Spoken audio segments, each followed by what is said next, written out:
Day 4 of my 7 days egg challenge, and today's egg devil recipe is a must try. Evening ಏನಾದರೂ ಬಿಸಿ ಬಿಸಿ ಬಜ್ಜಿ ತಿನ್ನೋ ಅನಿಸಿದ್ರೆ ಈ ಥರ ಒಮ್ಮೆ egg bonda egg devil recipe ಮಾಡಿ ನೋಡಿ, ಸೂಪರ್ ಟೇಸ್ಟಿಯಾಗಿರುತ್ತೆ. ಬಿಸಿ ಬಿಸಿ ಚಾಯ್ ಜೊತೆ ಬೋಂಡ ಸೂಪರ್. ಸ್ಟಫಿಂಗಿಗೆ ಬಾಯ್ಲ್ಡ್ ಪೊಟೆಟೊ, ಆನಿಯನ್, ಕೊತ್ತಂಬರಿ ಸೊಪ್ಪು, ಸ್ವಲ್ಪ ನಿಂಬೆಹಣ್ಣು ಸ್ಕ್ವೀಸ್ ಮಾಡಿ, ಚಿಲ್ಲಿ ಪೌಡರ್, ಸಾಲ್ಟ್, ಕೊತ್ತಂಬರಿ ಪೌಡರ್, ಗರಂ ಮಸಾಲ ಹಾಕಿ ಮಿಕ್ಸ್ ಮಾಡಿ ಇಡಿ.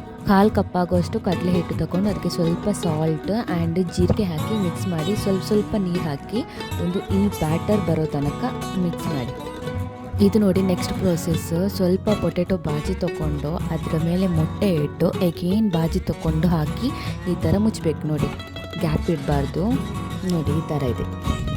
ಆಮೇಲೆ ಅದು ಕಡಲೆ ಹಿಟ್ಟು ಏನು ರೆಡಿ ಮಾಡಿದ್ವಲ್ಲ ಅದಕ್ಕೆ ಡಿಪ್ ಮಾಡಿ ಈ ಥರ ಡೀಪ್ ಫ್ರೈ ಮಾಡಬೇಕು.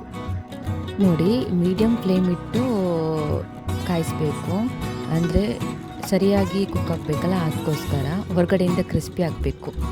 ನೋಡಿ, ನಮ್ಮದು egg devil recipe ready to eat. Super ಟೇಸ್ಟಿಯಾಗಿರುತ್ತೆ. ಒಮ್ಮೆ ಟ್ರೈ ಮಾಡಿ ಮನೆಯಲ್ಲಿ. ಮಕ್ಕಳಿದ್ರೆ ಮಕ್ಕಳಿಗೆ ಈ ಥರ ಸ್ನ್ಯಾಕ್ಸ್ ಎಲ್ಲ ಮಾಡಿ ಕೊಡ್ಬೋದು ಈವ್ನಿಂಗ್ ಟೈಮಲ್ಲಿ. Thank you.